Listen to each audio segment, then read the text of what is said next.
A joyous and splendid morning to all of you.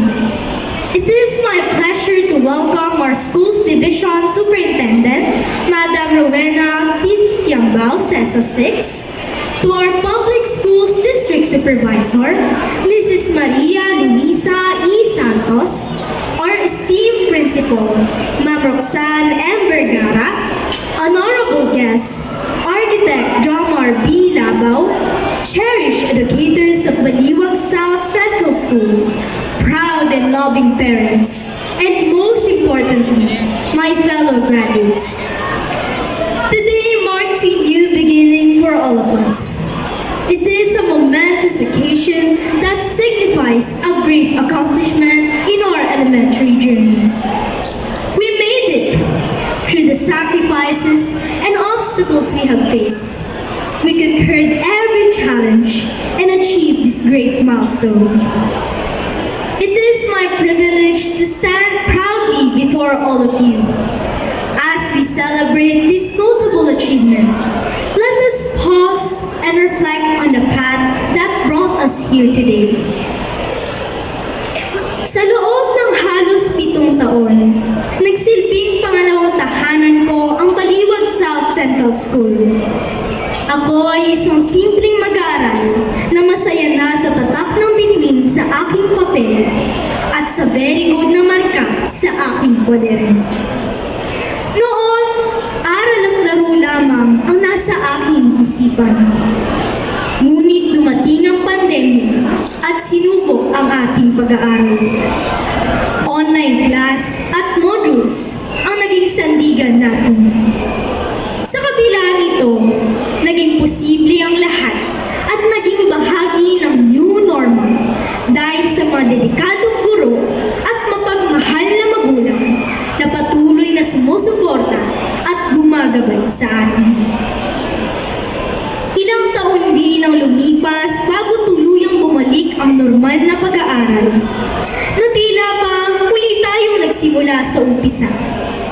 Sa bawat taon, sa loob ng 4 na sulok ng silid-aralan, mas nakilala ko ang aking sarili at mga kakayahan.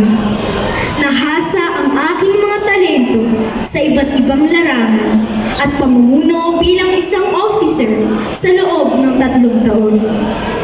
Kasabay nito ang patuloy kong pagbalanse sa aking pag-aaral. Babaunin ko ang mga alaala na ibinigay ng BSCS sa akin. Mula sa mahika ng kindergarten na nakarating ng iba't ibang lugar para sa kompetisyon.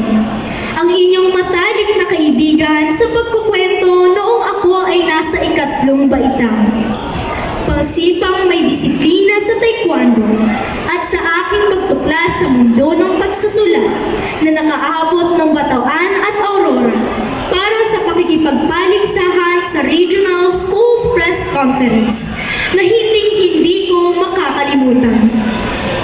Mga todo bigay na special presentations tuwing may program sa BSCS. Yung mga araw na sabik pumasok, hindi dahil may bakong, kundi makakasama at makikita natin ang isa't isa na naging bahagi na ng ating buhay. Maraming salamat po sa mga alaalang ito. Hindi lang mga karanasang dadalhin ko hanggang sa aking paglaki. Mga pangyayaring masarap alalahanin kung saan ako nagsimula. Ngunit hindi laging masaya ang paglalakbay. May mga pagkakataon na nais ko na lamang maging isang simpleng mag-aaral. May mga panahon, ako'y napapagod at umiiyak. Ngunit kapag naaalala ko kung paano ako nagsimula, lalo akong tumitibay at nagiging porsigido na makamit ang aking mga pangarap. Marahil kayo ay mapapatanong, paano ko nga ba ito kinaya? Hindi ko ito nagawa ng mag-isa. Hindi ito magiging posible kung wala ang mga taong sumusuporta at gumabay sa akin hanggang sa huli. Kaya naman, bigyan ninyo ako ng pagkakataon pasalamatan ang mga taong nasa likod ng aking aking tagumpay. Una sa lahat, nagpapasalamat ako sa buong may kapal na nagbigay sa akin ng talento at gumabay sa bawat desisyong aking ginawa. To God be the highest glory. Sa aking mga magulang, Nanay Noemi at Tatay Vic, maraming salamat po sa walang sawang suporta, pagmamahal at paggabay. Kayo ang dahilan kung bakit ako nakatayo sa entabladong ito. Kung wala kayo, hindi ko ito makakayanan. Iniaalay ko po sa inyo ang karangalang ito. Sa aking pamilya, Lola Flora, Lola Mario, Tito Abel at Ninong Alex, maraming salamat po sa inyong pagmamahal at suporta. Ramdam ko po ito kahit kayo ay malayo sa amin. Sa aking mga pangalawang magulang na laging nakalalay sa akin sa iba't ibang aspeto ng aking buhay, maraming salamat po.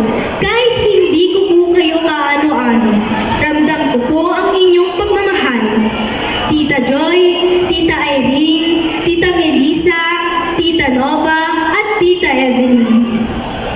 Sa aking mga naging advisor mula kinder hanggang grade 6, Ma'am Angie, Ma'am Irene, Ma'am Christine, Ma'am Charis, Ma'am Lani, Ma'am Sharon, at Ma'am Charmaine. Sa aking grade 6 subject teachers, Ma'am Nieto, Ma'am Rosel, at Ma'am Neris. Sa aking mga iniidolong guro, Sir Arno, Sir Al, Ma'am Rose, Ma'am Elsa, at Ma'am Joanne.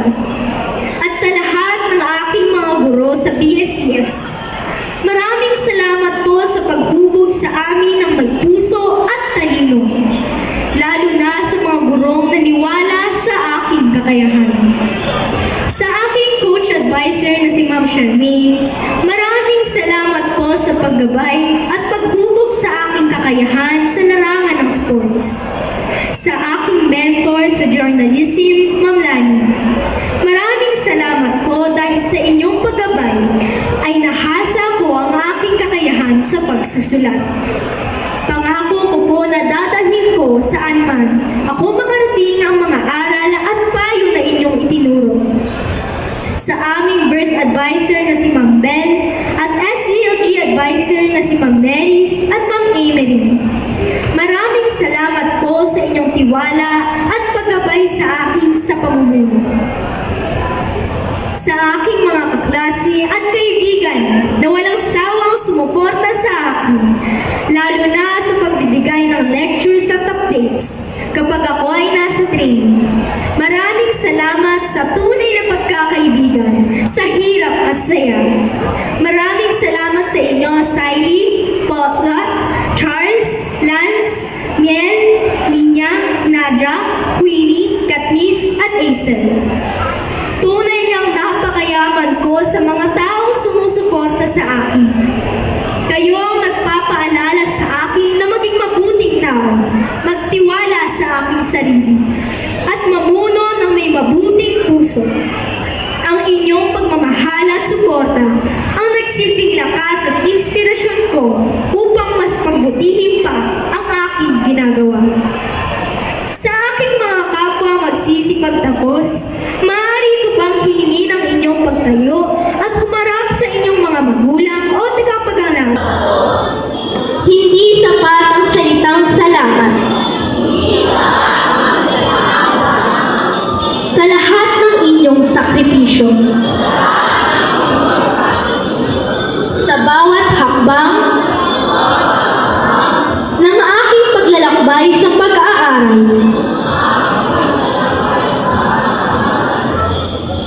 kayo ang aking lakas at inspirasyon. Ang aking diploma ay patunay ng inyong gabay at walang kapantay na pagmamahal. Ang araw na ito ay hindi lang para sa akin, kundi para sa inyo rin.